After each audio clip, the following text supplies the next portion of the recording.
In today's episode, I am chatting with my good friend Shelley Paulson, and we are talking about what is better for building a business, having a craft forward focused attention or a business forward focused attention.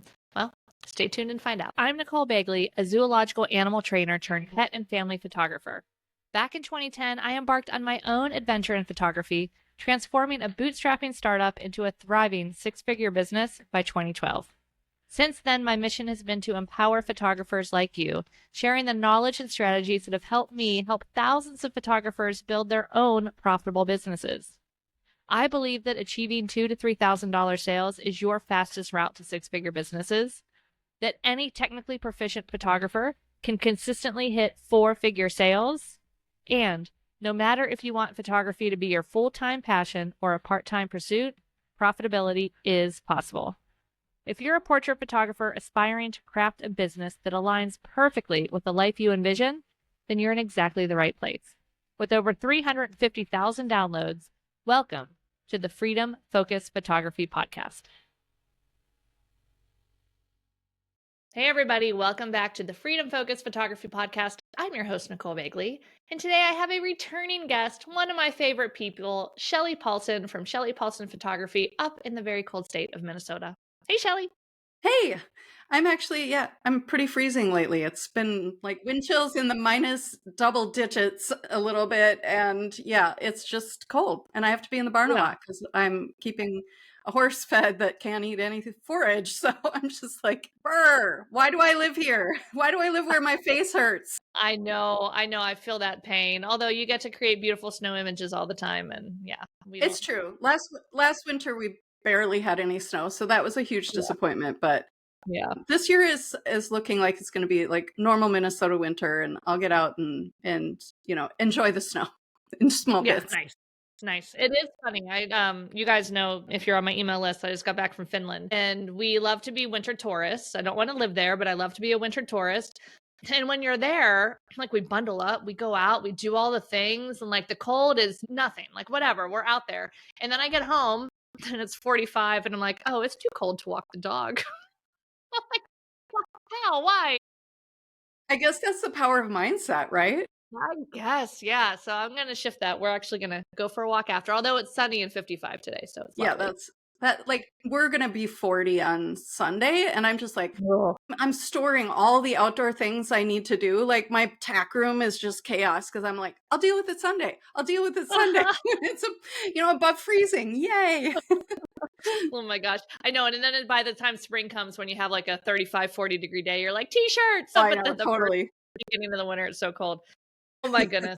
Anyway, we're not talking about the weather here, even though it has been chilly. And I am going to a horse show this weekend, and Friday night, the low is 19. I'm going to Ooh. Camden, South Carolina, and the low is 19. I'm like, that's no. That's cool So, for anyone at a horse show. Like, no joke. Yeah. yeah. Thankfully, we don't go first thing in the morning. So it'll hopefully warm up to like a balmy 35. Okay. But anyway, we wanted to chat today because you sent me a Voxer after a recent podcast. You're like, hey, I have an idea. Let's have a friendly debate. And I'm like, oh, yes, I am here for that, because we both subscribe to a slightly different mindset of building your business. We're calling it the business first mindset or the craft first mindset. And you guys know, if you listen to my podcast, I'm a business first mindset kind of person. Again, not saying the craft's not important. Don't mishear me, but that's like my first focus, where you have a little bit of a different outlook on that. So yeah, tell us just a little bit about that and how that came to be. Well, I think the short of it is I built my business. Like, I've been in business for over 20 years, and mine was built on craft. Yeah. I wouldn't even say I'm like quote unquote great at business. I am a like heartfelt, like heart-driven business owner. I have spent many years pricing based on what feels right, and I'm like so the opposite of you guys at times that I'm like, okay, I probably need to get it together. But I've actually been able to run a really successful, profitable, multi-six-figure, type business, even though I'm not quote unquote business first, or I don't consider myself like a business guru, like I consider you a business guru. But what I have done from the very beginning is really focus on being technically, creatively, all those things, the best I can possibly be with that camera in my hands. And so I want to create the best images. I want to find that great light. And I've studied composition. And honestly, it really goes back to my wedding photography days, because wedding photography at the time was really my bread and butter before, like, I don't know, Mm-hmm. 2015. And I like wanted to make a living at this, mainly weddings. And you can't just be kind of like formulaic, just go through the motions, pretty this, pretty that. And I went toward the like storytelling and getting in there and creating wild compositions and really customizing each wedding shoot to that couple. I mean, it was my work, but I really got in there, and like there was no formula to what I was doing. Mm-hmm. I'm very much a non-formula person. And when I brought that then into the equine, when everybody was just kind of doing, okay, we do this pose and we do this pose and we do this pose, my work really stood out, which allowed me to charge more, which allowed me to get hired by brands and become a commercial photographer. And it wasn't because I was great at marketing. It wasn't because I was great at business. It was because I had some of the best imagery in the industry. I love that. That does beg the question though, because I think one of the challenges people when they're creating is you can have the most beautiful work on the planet, but if you're not sharing it, it's not going to be seen. So what kinds of things were you doing to get your images out there and have it be seen by people to be attracting them to your business? Ooh, that's a really good question. Um, let's start with portraits, because that's probably the most applicable to your listeners. Before social media, yeah, I'm that old. I I probably my biggest source of clients was partnering with a local high-end tech shop. And I had Mhm. my work hanging, like they had kind of a gap between their racks and their ceiling, and I had standouts and canvases all around. And then I had a photo album by the dressing room. So when someone's waiting for, their friend to try on breeches, they open it up and thumb through it. And that was a source of a lot of my business before, before social media hit. And I didn't really have much of an equine photography business in the early years as a photographer, because really the people that there wasn't as much demand for photography. First of all, it was mostly if you want senior photos with your horse, and they would Mhm. hire their show photographer, because the show photographer was the horse photographer they knew. And I wasn't interested in standing in a dusty arena for 8 hours a day taking the same photo over and over again, because like I'm just kind of this like artistic type, and that just sounded super boring to me. And so that's why I did the weddings, was really like the weddings were the main thing, and then the horses were the small thing. But then when social media came, I was on board with that pretty fast. And, early adopter of Facebook, early adopter of Instagram. And then that's when really my equine portrait business blew up, was because people were then starting to share my work. And then I could really get some traction with my business. And of course, those are the early days without algorithms and, quote unquote saturated market. But it was also, days where there wasn't as much demand. Mhm. And so really, like, I still believe in that brick and mortar partnership. If I was doing portraits today, I'd be doing a lot to still try and partner with local tack shops and connect with other vendors and collaborate with like-minded equine businesses. But then from a commercial standpoint, I have a web design background, which is what I did before I was a photographer. So I have always had a great website that really showcases my work and has a strong portfolio. I really, really believe even now having a great portfolio, keeping it updated, keeping your website updated. I mean, I had a consultation with a commercial photography mentor last spring, and completely changed my website as a result of that to appeal more to, agencies and more traditional commercial type stuff. So yeah, I guess when I say I'm not maybe great at business, I am a diligent person, and I work hard, and I've Mhm. worked hard to get my name out there. I mean, I just recently got hired by a company to do some work, and they found me on YouTube. And so Wow. Yeah, and I haven't done a lot of YouTube in the last 4 years because I've been developing my own education program and really putting all my efforts into that. But they found my videos and then they reached out to me. And it's a pretty major brand and a pretty big project. And so it's, you just never know. I don't, that's a little bit off topic, but even No, there, it was the craft. It was the fact that I am doing more than higher than average, better than average work than most of my peers. yes, I love that. And I would agree, you are like my favorite equine photographer in all the lands. It's every I'm time I see so work, I'm honored. like, "God, that's so beautiful." Oh, thank you. Okay, that's really, really helpful. Did you have, especially when you were starting, I mean, maybe it was a little bit different because you had started with weddings, so you had like the basics. Like when you started doing equine, it wasn't like you were learning shutter speed and stuff because you already had that under your belt from weddings. But going back even to weddings, was there ever a point when you were starting where you were feeling unsecure in the craft that you were creating and like being nervous to share it? Or were you always just like, this is the best work I've done to date, let's get it out there, and knowing that you're going to continue to improve it? Ooh, that's a good question because I'm not sure. It's been a long time. That's Right, I part know. of Sometimes it's hard to this. remember. I'm like, because I think by the time sharing was a thing, I had already accomplished a Mm, certain level of mastery, craft mastery. And so, I mean, I've done some posts. I don't know if I've shared them lately of some of my early work, and it's terrible. But at the time, it was what everyone was doing, tilting and selective color and glow. And I used, coming from a graphic design background, I used Photoshop in those early years to kind of cover up like, oh, a lack of focus. Well, we'll make it all glowy and you can't really tell. Um, huh? so yeah, so I don't have a lot of self-doubt when it comes to sharing. I suppose a little bit more honestly since I broke out my education and my commercial photography accounts to different accounts. I actually struggle more with what to post to my commercial account, or my main photography portfolio account, because the stakes are a little bit higher than they used to be, Mm, and the work I'm doing is a little different. And so yep. yeah, so I am actually questioning those things more and just not finding the time for it. But I figure if I'm busy, I'm doing something right. So Yeah. Yeah. No, I feel you on the social media struggle. It is yeah. real. It is. And I And think then it's when like it gets worse as it seems to be less and less effective. I'm like, why am I putting all this time into this when, 2 to 10% of my followers even see it? And, right, right, it's I'd so rather send frustrating. an email at this point.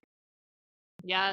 Oh my gosh. Well, that is a whole business discussion because I am 100% team email marketing. And I think it's a non negotiable if you want to have a successful photography business, whether you're, no matter who you're serving. The only way that you own those connections and can reach out to people. And I know a lot of people get in their head about that too of like, I don't want to bother people, but they signed up for your website. You're not just like, I don't know, taking somebody else's list and spamming them. At least I hope Yeah. not. Yeah, and I think that brings up a point too of like it's different to start a business right now today than it was to start a business 20 years ago. Hmm. But I still think that I see too many photographers jump into it as a business before mastering their craft.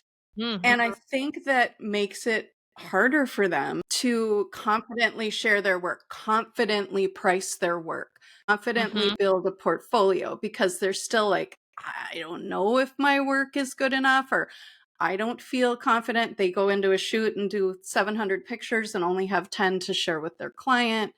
That I just talked to somebody yesterday who had a shoot like that. They're like, she took like 700 pictures and I only got 10. And it was a new photographer and she didn't feel confident. Now, given she didn't charge for that session. And I'm like kind of a big fan of that idea that if you're practicing for free, fine. But like, talking about at what point is your craft up to the speed where you can actually start to turn it into a business? Oh, all right. So this is where the debate starts, everybody. The gloves are coming off. No, We're um, rolling up our sleeves. I'm rolling up my sleeves here. Here we go. Yeah, no, I agree, and I totally see where you're coming from with that. I so I want to go back to like when I started too, because I started really. I learned my craft on my way up as I was shooting, which is maybe for good and maybe for bad. I don't know. There's no right or wrong. None of these are right or wrong, but just different approaches to it. So there's approach one. Well, yeah, there's approach one, which is like, all right, let's wait till we master the craft. The challenge that I see with that sometimes is and I know you've seen probably students like this too, that have freaking amazing work and they still don't feel like it's good enough to charge. And so if you're going to go that route and just say, I'm going to wait till I master my craft before I start taking money from this, you need to reach out to mentors like myself or Shelley and ask us. And when we say your work is beautiful, you need to believe us. Okay. Yep. And I think one of the key words here that we need to define is master. Mm-hmm. Because I've had people in my mentorship who were doing pretty good work. Like this one example person from last year, she was doing pretty good work, but somebody at the camera store told her never to go above 100 ISO. Oh. So she had like that's almost all the, I know, almost all the like she's a good photographer, but she was really struggling with sharpness, you know, and like shooting in lower light situations. And it wasn't until we had a one-on-one and I was like, wait, what? And just that one change, and I cannot believe the transformation in her work. Mm-hmm. Because and she got a little bit better gear, like, you know, she made some other changes, but that one thing was like life changing. And then she felt confident to raise her prices. She felt confident to market herself, you know, but like you said, if you don't have a mentor, if you don't have somebody giving you that, like filling that little hole that you had, and you'd be surprised how many people have little holes. And you know this, I'm sure, from your own. You and I still do. Yeah. I mean, like, there's all things that we can't see. Yeah. Exactly. And it's just, I feel like maybe master your craft is more of an advanced idea. Let's go back and just say, master the basics of your craft. Like if you're still in shooting in P mode or whatever, you know, you might not be ready. Yes. Yeah, no. So I do the same thing. I tell people that when you have technical proficiency, then like I want them to start building their business. And because here's my reason. Well, first, let me define technical proficiency. Technical proficiency for me means that I can go into different situations and get a properly exposed photograph that is sharp, that has correct white balance, that has hopefully some decent expression from whoever you're photographing. Like, check those 4 boxes. It is technically proficient. You know, are you going to be the best photographer in the world, winning awards and show stopping with everything? Probably not yet. That can come if you continue to focus on it. But get to that technically proficient. But my goal of people is like, all right, make sure you're technically proficient, and then I want them to start charging, because there's 2 learning curves, right? We have the learning curve of like learning how to use our gear, learning how to edit, learning our craft. Like there's a lot of things that go into that. Learning how to manage the horses or the dogs or whoever you're photographing. And then when you're building the business, there's all the business admin stuff, getting to collect sales tax, getting your business legally set up, learning how to price, figuring out how to order products, figuring out how to sell your products, figuring out how to market for people. Like major learning curves on both sides. Totally. So yeah, so like when you start your business, I think a lot of people, at least a lot of people I've talked to, they hear so many people in the industry talking about like, you need to be going after these $10,000 sales. You can't cap your sales. You can't do this. You can't do that. And you can't start your business there, because if you're having a $5,000 plus portrait sale, like there's a level of service and excellence and just details that go into that transaction and that business that you can't do if you just hung up your shingle yesterday.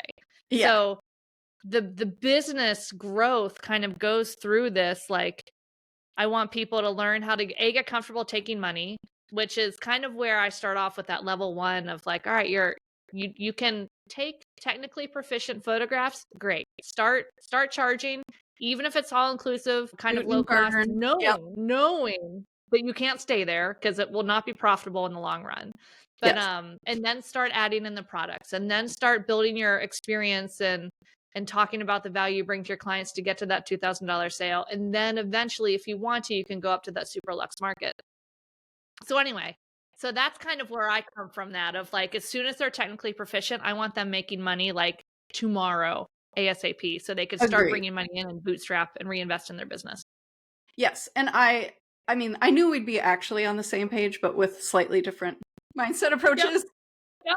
I believe really strongly in at least taking, like a year to get that technical proficiency, get some consistency. That's another thing I feel like needs to sort of be there before they can start asking for money. Is it doesn't look like a different photographer took each of the photos in their portfolio. Mm-hmm. And the way I did it before I learned about, your process, which I like completely love, I point people to you all the time because it really is a very similar way to how I think about it. I call it an introductory rate. So when you first start, call whatever price you come up with, that you feel whatever comfortable with or fits your market, all the things that you would do. But call it an introductory rate so you don't become known as the cheap photographer in your area, because that happens a lot too, is they just get stuck in that, like, being the cheap one. And then that becomes like their unique selling point, and then they never get out of that no matter what. The thing that I see happens at some point with a lot of people is they get that proficiency and then they bring in the business piece, and then they start trying to build the business piece, but they're not doing more to grow their craft. Can we talk about that part? Because I think in order to raise your prices, you at the same time have to be raising your level of skill, your composition, your use of light, your expression, your editing technique. I agree. You don't have to have all of that 100% figured out before you start taking some money. But I think you do have to be on a growth curve in order to get to those $5,000 or $10,000 sales, in order to get to feeling like you can sit in front of a client and do an IPS in-person ordering session and with a straight face take that kind of money. Like, and honestly, I think there's a certain amount of imposter syndrome if you don't continue to improve your craft. But I also agree that there's a need to have somebody come alongside you at a certain point with the craft and or the business, because I also see people that are really overconfident with their work and and then they're struggling with, why can't I book anyone? And I'm just like, oh my gosh, because you don't use light very well, or the skin tones are all orange, or whatever. And then, like you said, you have the people that are just freaking amazing and they're charging $250 for the shoot and all the files, and both ends of the spectrum need help to do this right and to be sustainable in the long run, even if it's just a part-time business. And so I feel like that's really an important thing, that those things come up at the same pace. Yeah. No, I love that. And I do want to just speak real quick to that, even if it's a part-time business, because I feel like there's this myth in the industry that I hear so many people say, well, I'm doing this part-time, so I don't need to be profitable, which I think you're doing it part-time, so you need even more for it to be profitable because you have less time. Like if I'm doing this full-time and I need to bring in some money, yeah, I can afford to take like, oh, all right, let me just do this $500 like headshots for this business down the way just to bring in some extra cash. Sure, fine. But like if you're just doing this as like 4 clients a month, 2 clients a month, 10 clients a year, you have a lot of business expenses that they need to cover, or you just have a hobby. So make sure that if you're part-time, it's, I think, as if not more important to make sure that you're priced profitably. Yeah, but profitable is defined differently. Oh, 100%. Yeah, Yeah, some people might have the goal of like making $5,000 a year just to pay for a vacation in their business. Other people might want to make $200,000 a year and leave their corporate job. Neither are wrong. It's just knowing what your goal is and making sure that your pricing is set up for that, and then making sure that your craft also supports your pricing and Yes, so you your don't. really the whole business experience. Yeah. And I Yeah. think there's, a philosophy that I have about pricing, and I don't know how it fully fits into this conversation, but there's this phrase that I like hate, and it's price what you're worth. Because I think it ties your price to your sense of self-worth. And we all tend to have a lower sense of self-worth, especially as artists and animal lovers and soft people, like people that are more heart driven. And so I like to shift that to more like price what your work is worth and what your time is worth, and defining it other ways than just price what you're worth, because it's too nebulous. But I think that goes back to the need for a mentor too, and to have somebody like, so in 2009, I think it is, I went to a workshop, wedding photography workshop with David Williams. He was at the time an Australian photographer, and he's just this lovely instructor. And as part of the workshop, we each got a one-on-one portfolio review and had to bring in like a paper portfolio, like, like sheet protectors and putting photos into them. This was not like on an iPad or a computer, which I actually think is like a whole different experience. But Yeah. he flipped through my book. I might even get emotional telling this story. He flipped through my book and he closed it and he said, "What are you doing here?" And I was like, "What?" He said, "What are you doing at my workshop?" I'm like, "I'm learning," like, but up until that point, I didn't know where I stood as a photographer. I didn't know, am I good? I mean, my friends and my family tell me I'm good, but am I actually really good at this? And he that day gave me the gift of believing in myself and understanding that I'm not just an average photographer, that I was above average, and that, somebody of his caliber saw something special in my work, was life-changing to me. Like, it gave me so much confidence. That's what a mentor can do for you. And if you don't have somebody like that, yeah, you might just believe all your friends and your family members who tell you you're great, but you might actually not be that great. And that might be why why you're struggling to charge.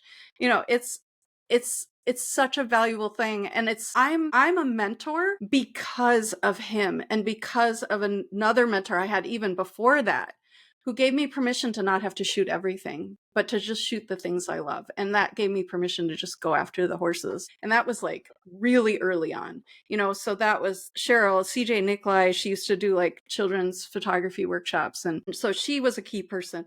David was a key person. And then I've had people since then, and different, critiques and conversations and mentor sessions. And it's just like, I think from a craft perspective, there's nothing better than having an individual speak into your work. Yes, 100%. And I want to let people know too, because I think they might hear that and then think like, oh, but if I get a mentor and they say there's something that needs improving, it means that I'm terrible.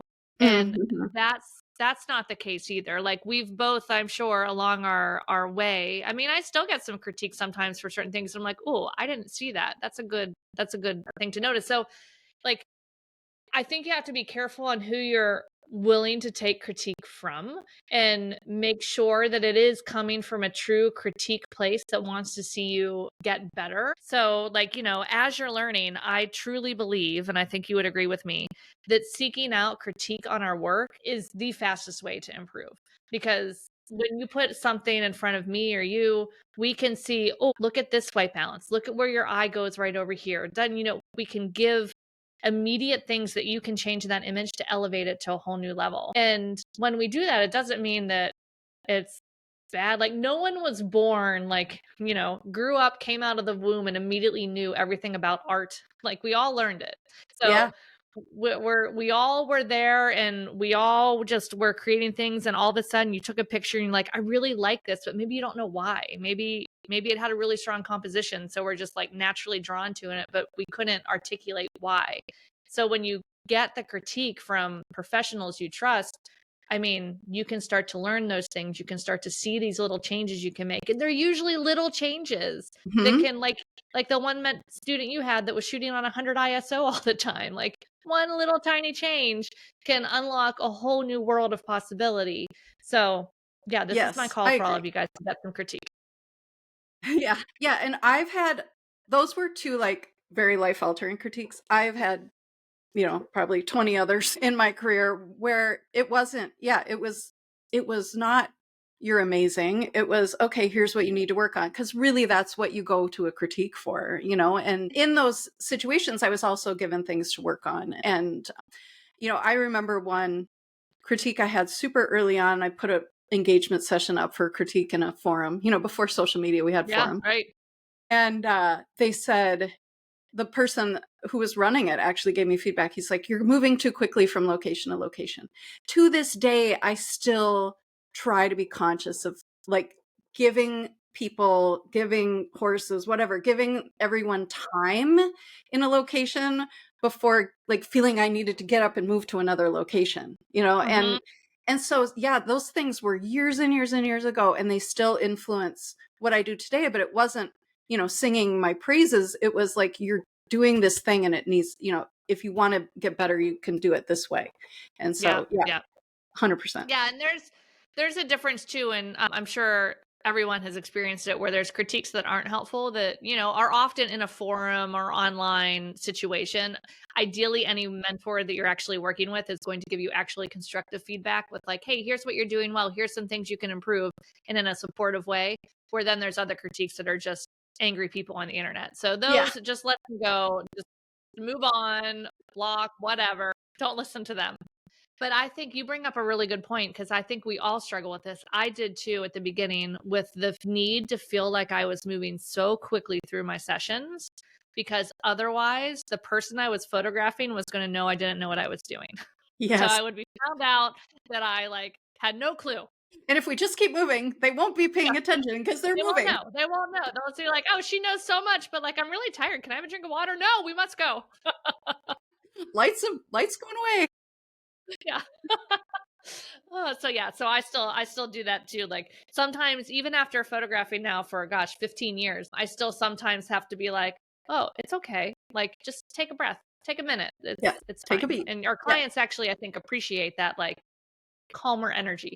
Yes. And horses appreciate calmer energy. Oh Like, it yeah, takes and the dog. horses a little while to get comfortable in a location Mhm. where, especially if they're not used to going there, it's not their barn or their paddock, and just, I think the more calm we bring, the more calm we give to the people and the animals, and everybody Mhm. just, yeah, feels better. But it does take an amount of confidence even to say, ooh, this location isn't really working the way I thought. Can we move Mhm. on? There's also that aspect of, I would say how you're dealing with people and moving through a session is all part of craft too. Like, Yeah, it's, 100%.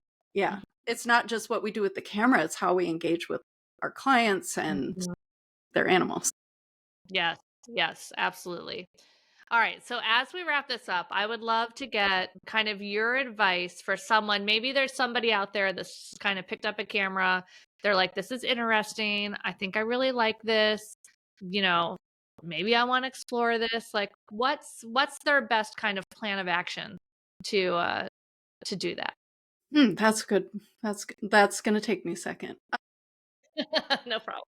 First of all, I would say YouTube is a great place to start to understand your camera, understand the exposure triangle. When you're not really quite ready to invest in a mentor because you're just, you just have the camera and the kit lens and you're just trying to decide if you enjoy photography, like that would be the place I would start. And then the next step, I think, would be, if possible, to attend an in-person workshop, even if Hmm. it's like a local, Yep. local workshop that is maybe The not camera pet. store or something. Yeah, Yeah. like the camera store, like anytime you can be in person with somebody who knows what they're doing. Because there's so many times when I'm leading a workshop or something and I'm like, realize that somebody's camera is set up wrong and it's Hmm. making life really hard for them.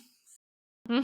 And sometimes just that, like sitting down and going through all the menus with them and being like, okay, let's change this because then this will be like this. And having somebody to do that in person is super valuable, or finding someone in your area that will do like a one-on-one. Not everybody charges, thousands of dollars a day for that.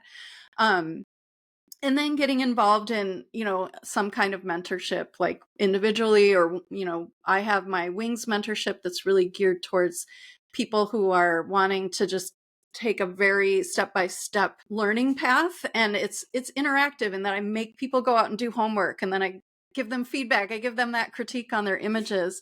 Um, and then you have kind of the craft side too of Hair of the Hmm. Dog that they could be a part of. There's so many videos there. That would also be a good place to start, I guess, once you're past the YouTube stuff.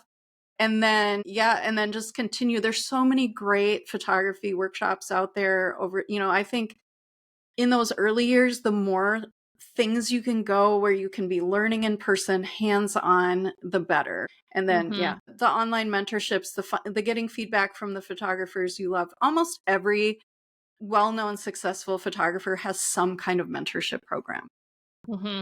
Or mentorship, like you can have an hour of their time or 2 hours via Zoom or whatever. So there's a lot of different ways to do it. But I would definitely do as much hands-on as possible, just because I think it's the best way to learn. Yeah, I agree. When possible, for sure, because two things. You have, like you said, somebody there to like get immediate feedback and catch things that maybe you wouldn't catch just trying to do stuff online. But also, I think from our learning psychology, like we now step out of our normal day to day. And, how many times do we try to watch something on the computer and then, like, the dog is barking or the cat's throwing up on the carpet or whatever? Like, kids came over from school. I don't know, maybe just my house. Like, it's impossible sometimes. So like when you commit to doing something in person or something live that has a live component, like I know your mentorship, your Wings mentorship has a lot of live calls. The Academy has live calls. Like when you commit to being like to showing up live, whether even if it's on digital through Zoom or something, you're still present at the same time with the other people. And that can make such a big difference in just us focusing, because man, this little phone that's sitting next to us all the time is such a distraction too, that it's just like I find myself, and this is crazy. This goes to show the problem that it is that like I will do something on the computer and maybe it needs to render. It's something in Photoshop or something in ChatGPT or whatever, and it's taking like more than 1 second to give me the result.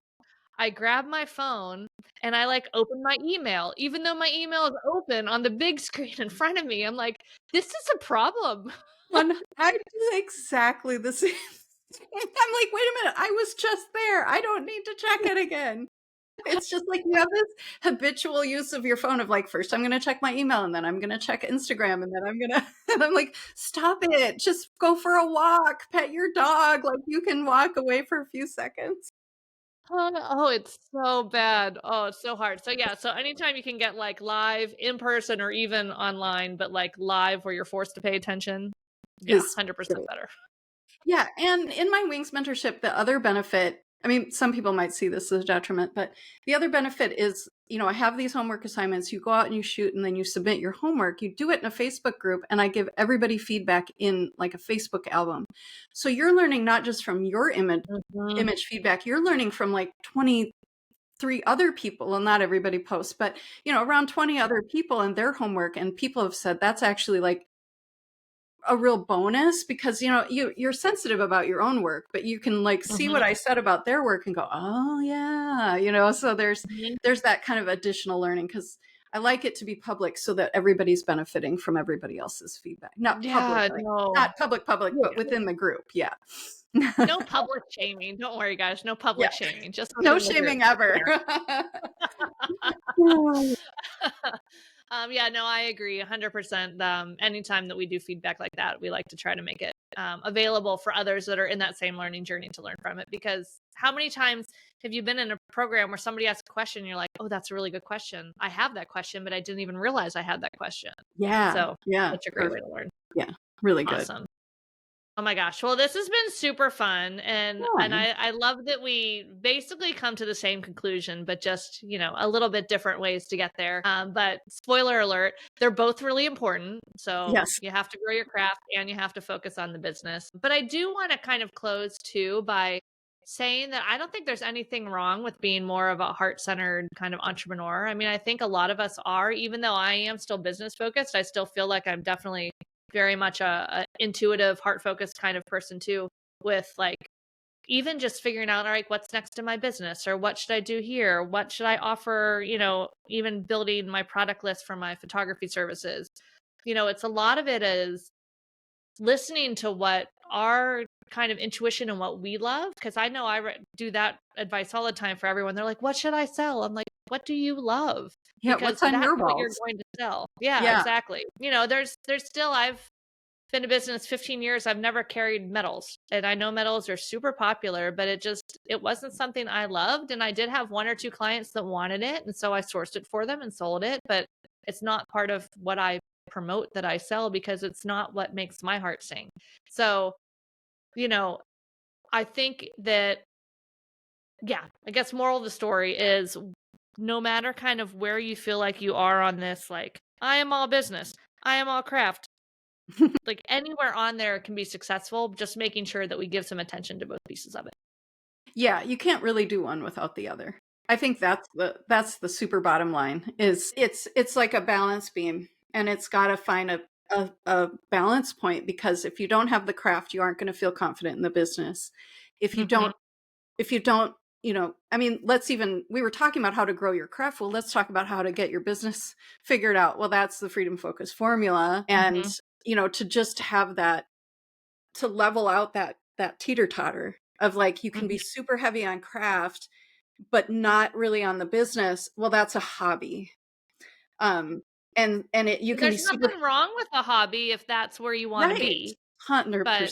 Yes. Yeah, but But if you then want to have a successful business, yeah, you got you to got to focus on have the it. craft. Yeah. Yeah. Yeah. So it's a balance, and we kind of pilot in different ways, but as long as we get to that point where we have the profitability in our business and we're feeling confident in the images we're creating, then that's a win. Awesome. I love it. All right, Shelley, before we go, can you let people know where to find you online? Yes, my primary website is shelleypaulson.com. My education focus website is just shelleypaulsoneducation.com. And, Instagram at Shelley Paulson Photography, at Shelley Paulson Education. I mean, that's Facebook too. And if it didn't fill from the waiting list, the week you're listening to this, I do have registration open for my Wings mentorship. If it is full and you're just hearing about it now, there is a waiting list for next year already started. So you can start to plan for next January. Nice. Awesome. And how long does it run? January until when? January through March. So it's a 12-week program. Perfect. And it's mostly craft focused, but the last week is kind of a basic overview of pricing and marketing. Love it. Awesome. Yep. All right, guys, go check it out. Shelley is one of the best equine photographers out there. So if you want to improve your equine photography fast, she is definitely here to help. So thanks, Shelley, for being here. It was great to have you, and everybody else have, actually, is this one? Oh no, we're going to have one more episode before the holiday break. All right, we'll see you guys next week. Bye, everybody.